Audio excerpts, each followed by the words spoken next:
The Only Road, Chapter 7. The bus jarred to a stalling stop in Arriaga. Jaime blinked a few times as his sleepy brain tried to make sense of what was going on. Right, time to get off. Angela looked like he felt, tired, disoriented, and grumpy, except her black hair was matted into a huge knot from where the wind had tangled it. They made sure to grab their backpacks and the food bags before following the rest of the passengers off the bus. "Stay close to me," Angela said. Not that Jaime had any intention of doing otherwise.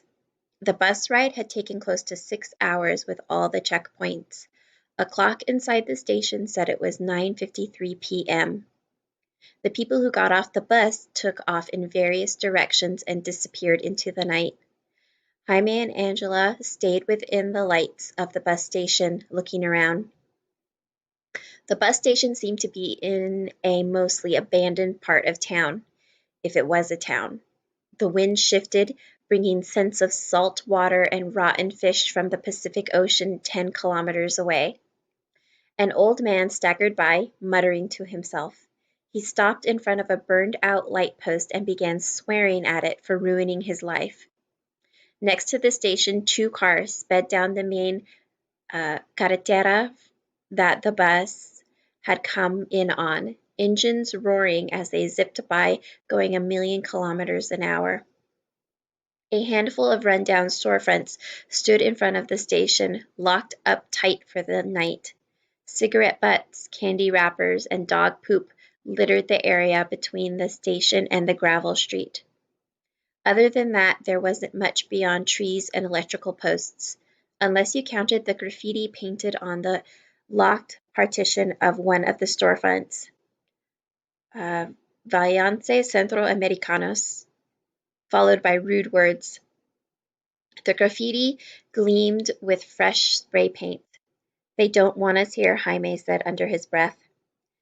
Angela stood on her toes as if the extra height would help her see their destination. "No one knows we're here." "Not us, you and me. Us, Central Americans." Jaime pointed to the tag that seemed to bleed from the store. Angela pressed her lips and then turned away quickly. "We need to find this refugee shelter." "What is it again?" "Iglesia de Santo Domingo." "Which way is it?" I don't know," she cried, and hid her face in her hands. Jaime tried to place a hand on her shoulder, but she shook him away.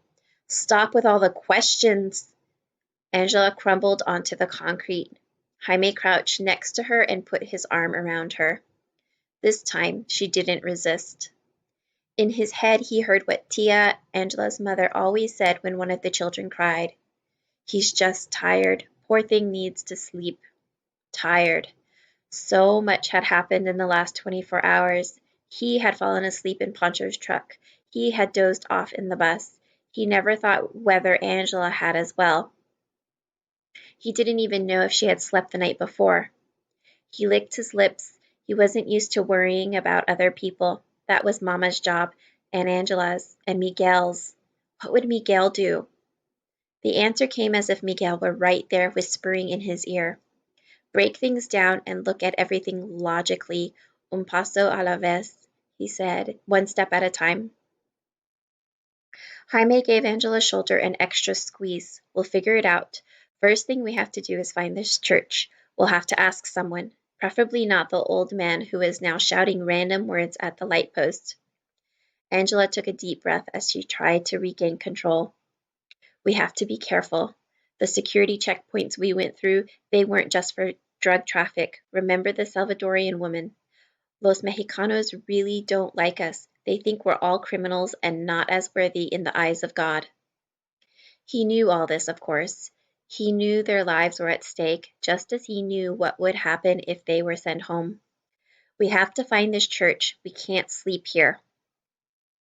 "Right." Angela stood up, wiping her eyes with her sleeve. "We'll have to find a payphone and use our last pesos to call Papa.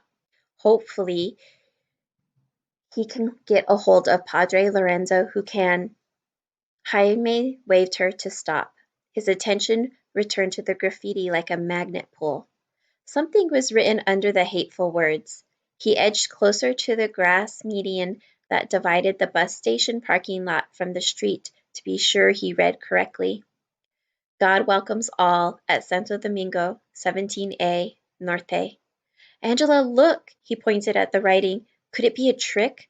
The address could lead them straight into whatever gang ran Arriaga or into La Migra headquarters, but he had a feeling they could trust it. Late as it was, with no one around to ask, it was their best option. There were no payphones in sight. We don't have another option, Angela said. We have to try it. The street corner in front of the bus station told them what number avenue they were on and the cross street in front. Assuming Arriaga worked on a grid of some kind, as Tapachula had, as well as the villages back home, with number streets going up or down, they should eventually find the church, if they had the right address.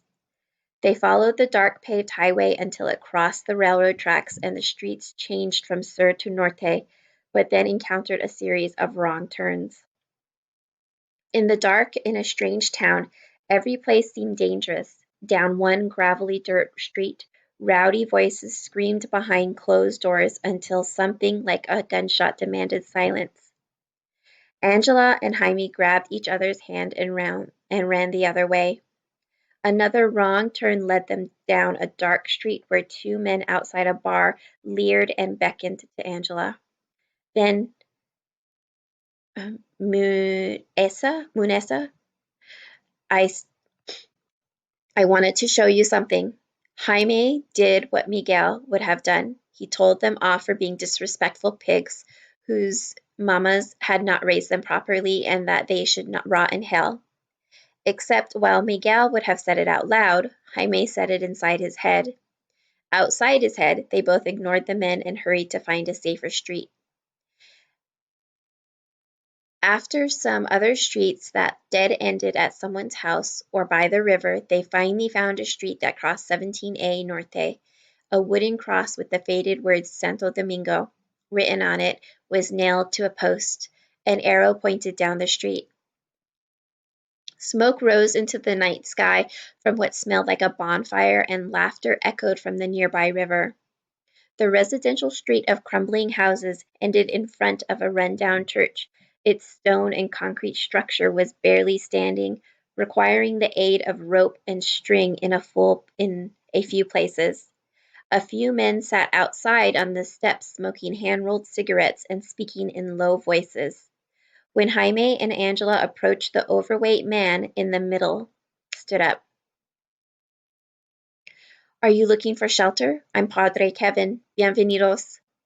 Padre Kevin looked nothing like any priest Jaime had ever seen before, with his sandals, flowery Bermuda shorts, blue tank top, and the cigarette stuck to his bottom lip. But he wore a silver crucifix around his neck, and the faded words painted on the wall behind him did say Iglesia de Santo Domingo. At least Jaime told himself he didn't look like an officer or a gang member either. Gracias, Angela said. Do you have space for us? The priest inhaled from his cigarette and laughed. There's always space for God's children, just as long as you don't mind squeezing a bit. You, kid, do you want to sleep with the men or stay with your sister and the women and children? Too tired to think, he shrugged. Of course he didn't want to stay with the little kids, but he'd never slept anywhere without a family member in the same room or a cousin in the hammock next to him. We'll stay together, Angela answered for him. Padre Kevin took a deep drag from his cigarette before handing it to one of his compañeros. He led the way into the church, which was little more than a large room with pews pushed to one side. Through the moonlight seeping from the open windows, Jaime saw mounds and shapes huddled across the floor. If you need the bathroom, the river's less than 200 meters away. The church's plumbing is clogged, but there's a water basin through the door over there. Padre Kevin kept his voice low as he pointed out the features of their first night's accommodation. He gave them 2 tattered blankets and waved to a spot near a wall that was free. Angela laid one blanket over the dirt floor. They took off their shoes and lay down, using their backpacks for pillows and covering themselves with the second blanket. It had been 24 hours and 500 kilometers since Jaime's parents had woken him up in the middle of the night. Now, as he lay next to his cousin on the hard dirt floor in a rundown church run by a weird priest, he took a deep breath. Before he finished exhaling, he fell fast asleep.